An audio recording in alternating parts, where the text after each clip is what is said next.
everybody. Welcome to News Now from the Daily Interlake. I'm your host, Taylor Inman. This week, I had the opportunity to chat with a couple of members from the bluegrass band Steep Canyon Rangers, who are playing at the Wachholz College Center this Friday at 8 p.m.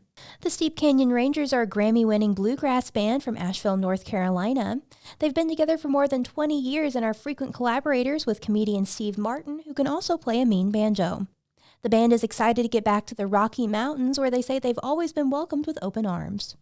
Well, and you guys are coming to me from somewhere outside of Asheville, North Carolina right now, right? Mm-hmm. Very nice. Yep. All right. So let's see. Can you tell me a little bit about how the band formed? I know it's been around for a long time. The band formed in the late 1900s in Chapel Hill, North Carolina, where the University of North Carolina and Chapel Hill is, and a bunch of us were in school together, and just started a band really for fun. Actually, only one guy who was there in the very, very original is still with us, but there was a lot of shuffling around of members right at the beginning. And so the band started there in Chapel Hill, a bunch of buddies. It's been together now for over 20 years. The band actually transferred over here to Asheville, Western North Carolina. A bunch of the guys were from here. And been at it steady since then. Awesome. Yeah, it seems pretty common for a band that's been around for a long time to have members kind of like, come and go like that. From when you started it back then to what it is now, like what's the biggest difference, do you think? Well, I mean, a couple of things. I mean, neither Aaron nor I were in the band at that point when it started all those years ago. So, you've had personnel changes, but there's a really solid culture that a lot of it has stayed the same. Musically, I mean, the band started as a really strictly traditional bluegrass band. Traditional as in like staying within the mold, all playing around one microphone, all acoustic, all the material was really much in the vein of like traditional bluegrass music, and aiming to play only at like really, really great, really traditional bluegrass festivals, which the band did really well for a long time. And then, things changed, and it steadily changed, and moving away from that traditional mold has probably been the biggest change that the band made over the years in various ways. Yeah. I did want to ask, so why bluegrass? What draws both of you guys to bluegrass music? Growing up in North Carolina, and particularly in the mountains here, you're kind of steeped in it. I wasn't really interested in it as a child or even a teenager, but when I got in my 20s and ended up in Boone, North Carolina, and ran into this sort of traditional music, it was like it just sort of hit a spot in me that had always been there. And it's incredibly energetic and lively music, and the people that I was drawn to at that time were much like the Rangers are now, sort of taking it in new directions, like taking that bass line of great instrumentation, great instrumentalists, great arrangements, great vocals and harmonies, great songs, but sort of playing them in a little more modern way. It was newgrass at the time, was what a lot of that was called. And at the same time, there's this really rich tradition that goes way back. And I mean, I am not, matter of fact, when I joined, as I was watching, we did a courting process over a few months where, I went and played some gigs and we would hang out, and a lot of it's just seeing if we hang out well together.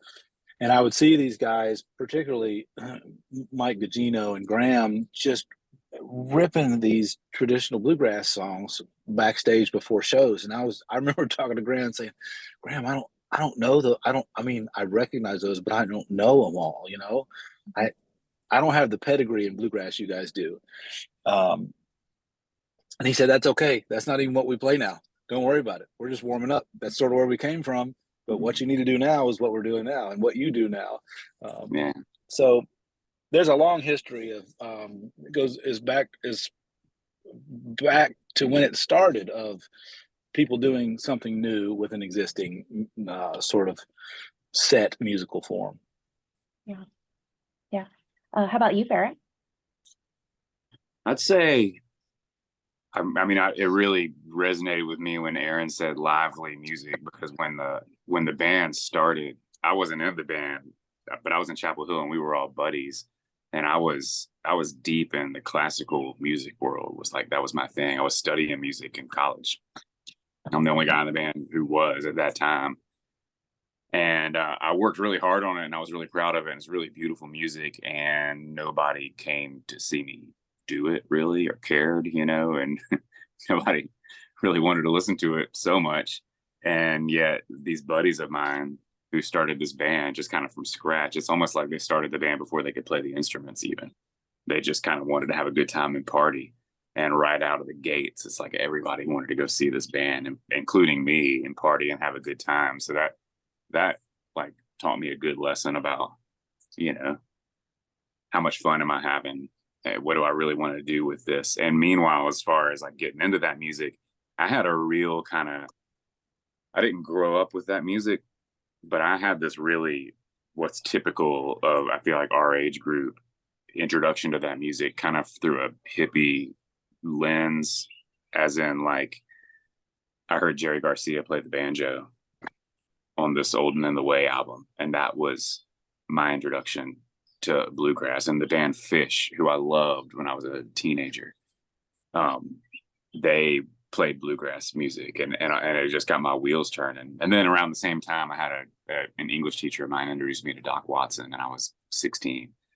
And yeah, all those things kind of converged. And it's funny now, after all these years and all the different kinds of music that especially Aaron and I have been into, that it seems kind of inevitable now that we would converge on this kind of style of music, or some form of it anyway.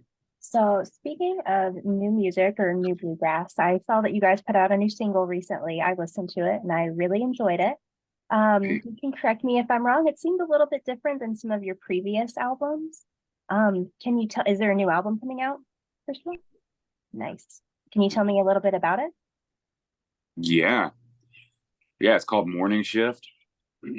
And yeah, it has some stuff that's pretty outside of the mold of certainly traditional bluegrass, and it's got some stuff that's really inside the mold of traditional bluegrass. And we're always straddling that.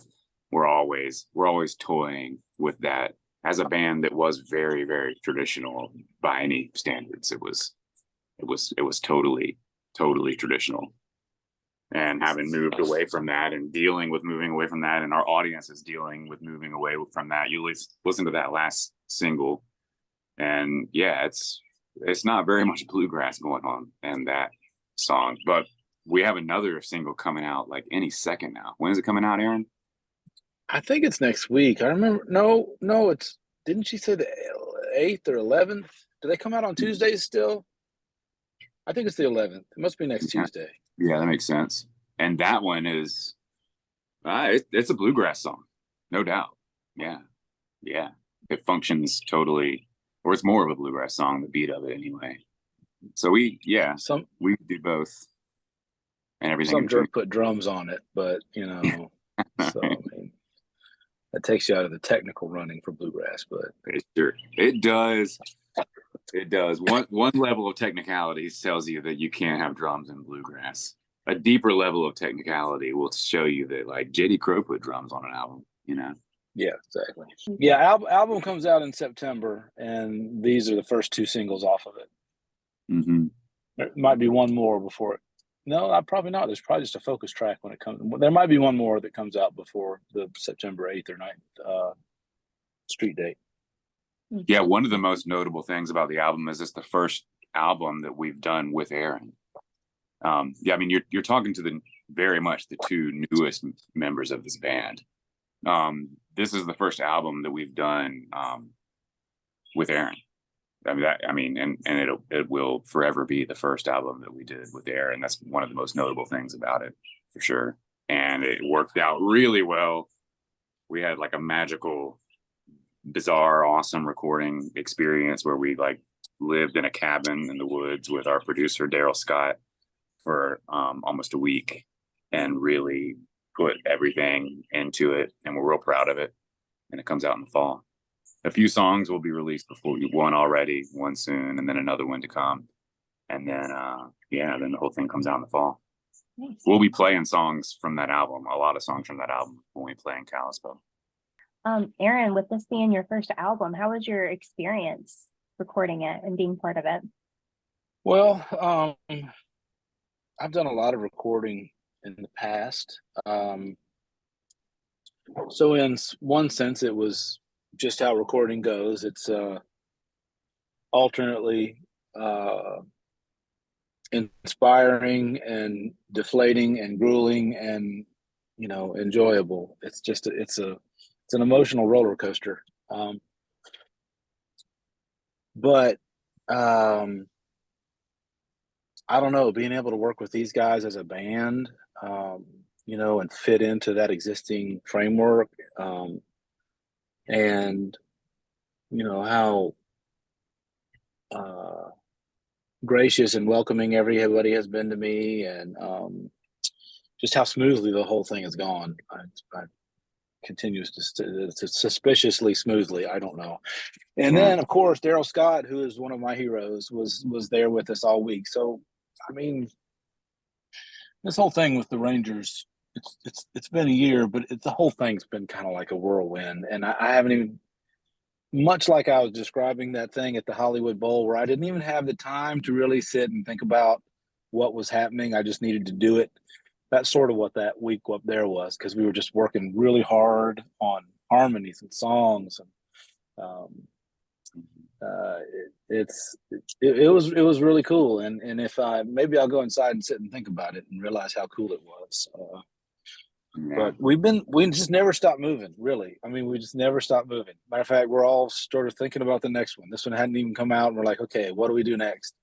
And that's one thing I like about this band, is they love to work hard, and I do too. I just consistently. It doesn't have to be hard. It just always trying to get better. And all in all, I think that recording process was, as Barrett described, pretty magical.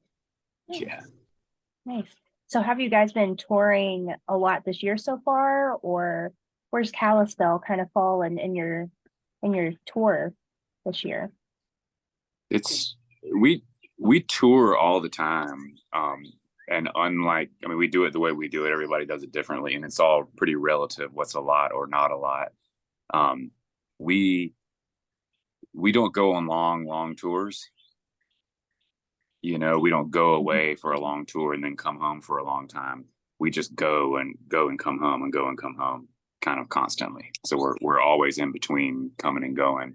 So typically, you know, we're either on the road or we were a few days ago, or we're about to be a few days from now. We're always kind of coming and going. And what are we going to do on this next little run that we take up there in the West? What are we bringing to it? And how are we going to make those shows really, really special and really cool for those people up there? Yeah. So that's where it falls in the tour, between like trying to do something really great and trying to do something really great. Yeah. And just the nonstopness of it all, I guess. Mm-hmm. Yeah, nonstop of it all. And man, those, you know, I was here. I just kind of like logged in while Aaron was talking about his own history with Montana and with the West. And yeah, this band has there was a long time in the early days where a lot of us who were in the bluegrass world, we were either playing on the East Coast, like in the Southeast a lot, or if we weren't here, we wanted to be in the Rockies. Basically, we wanted to be in Colorado, Montana, Wyoming, in these cool mountain towns, because there was just such enthusiasm and such an interesting, fresh take on acoustic music and bluegrass music. It was during the time of like Leftover Salmon was really exciting, and then eventually Yonder Mountain String Band. And these were Colorado Western bands, and there were all these great festivals out there.